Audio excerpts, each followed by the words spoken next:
తండ్రి అధికారాన్ని అడ్డగోలుగా అడ్డం పెట్టుకుని వసూళ్ల పర్వానికి తెరతీసి అనేక అక్రమాలకు పుట్టిన సిమెంట్ ఫ్యాక్టరీకి భారతీ సిమెంట్స్ పేరు పెట్టిన జగన్మోహన్ రెడ్డి తండ్రి అధికారంలో ఉంటేనే ఉమ్మడి రాష్ట్ర సంపద కొల్లగొట్టిన ప్రబుద్ధుడు తానే స్వయంగా ముఖ్యమంత్రి స్థానంలో కూర్చుంటే ఏం చేయగలరో, ఎంత చేయగలరో కనీస వెరుపు లేకుండా నిస్సిగ్గుగా భర్తెగించి అదే భారతీ సిమెంట్స్కు అడ్డగోలు సంతర్పణపై కూటమి ప్రభుత్వం స్పందించింది.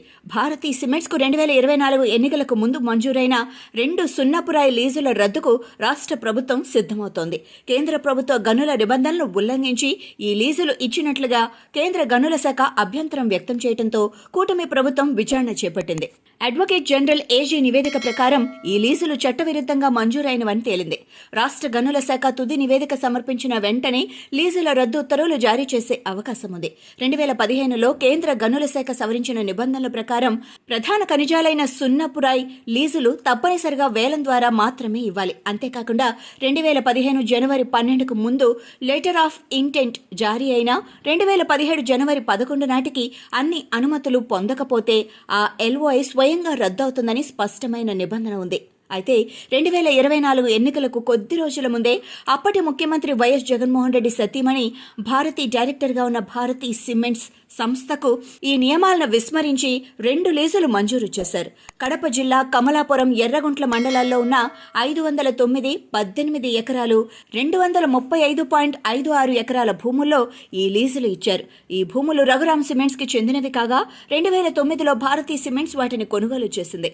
అప్పట్లోనే సున్నపురాయి లీజ్ కోసం దరఖాస్తు చేసుకుని ఎల్ఓఐ పొందింది. కానీ అనుమతులను సమయానికి సాధించలేకపోయింది. 2016లో రఘురామ్ సిమెంట్స్ పేరు భారతీ సిమెంట్స్ గా మారిన విషయం ప్రభుత్వానికి తెలియజేయకపోవడంతో ప్రభుత్వం ఎల్ఓఐను రద్దు చేస్తూ నోటీస్ జారీ చేసింది. దీనిపై భారతీ సిమెంట్స్ హైకోర్టును ఆశ్రయించగా కోర్టు స్టేటస్ కో ఇచ్చింది. అనంతరం హైకోర్టు 2023లో సంస్థ వాదనలు వినిపించి నిర్ణయం తీసుకోవాలని రాష్ట్ర ప్రభుత్వాన్ని ఆదేశించింది. దాంతో 2024 ఫిబ్రవరి 2న ఎన్నికల నోటిఫికేషన్ నెల రోజుల ముందు 2 లీజులు మంజూరు చేస్తూ జగన్ ప్రభుత్వం ఉత్తర్వులు జారీ చేసింది. ఇక ఇదే తరహాలో associate cement company Ramco cements కు లీజులు ఇచ్చిన విషయం వెలుగులోకి వచ్చింది. కడప జిల్లా మైలవరం మండలంలో 2463 ఎకరాల సున్నపురాయి లీజ్ కోసం ఏసీసీకి 2010లో ఎల్ఓఐ జారీ కాగా 2015 నిబంధనల తర్వాత కూడా లీజు పొందలేకపోయింది. 2022లో ఏసీసీని అదానీ సిమెంట్స్ కొనుగోలు చేసింది. ఆ సంస్థకు లీజు మంజూరు చేస్తూ 2023 నవంబర్ 15 ఉత్తర్వులిచ్చారు. అనంతరం భారతీ సిమెంట్స్ కు లీజులు మంజూరయ్యాయి. అలాగే రామ్కో సిమెంట్స్ కూడా 2024 మార్చి 15న ఎన్టీఆర్ జిల్లా జగ్గేపేట మండలం జయంతిపురం వద్ద 267.30 ఎకరాల్లో లీజు పొందింది. ఈ 3 సంస్థలు మైనింగ్ ప్లాన్ ఆమోదం కోసం ఇండియన్ బ్యూరో ఆఫ్ మైన్స్ కు దరఖాస్తు చేసుకున్నాయి. పరిశీలనలో ఐబీఎం ఈ లీజుల్లో నిబంధనల ఉల్లంఘనలు ఉన్నట్లు గుర్తించింది. ముఖ్యంగా వేలం ద్వారా కాకుండా నేరుగా దరఖాస్తుల ద్వారా లీజులు ఇవ్వటం కేంద్ర చట్టానికి విరుద్ధమని స్పష్టంగా పేర్కొంది.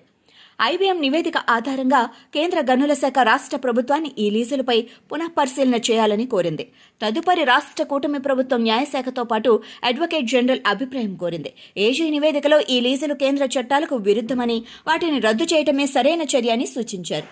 దీనిపై రాష్ట్ర ప్రభుత్వం గనుల శాఖను వివరణాత్మక నివేదిక ఇవ్వాలని ఆదేశించింది. ఆ నివేదిక వచ్చాక Bharathi cements, ACC, Ramco cements కు మంజూరైన మొత్తం 4 లీజులను రద్దు చేసే అవకాశం ఉంది.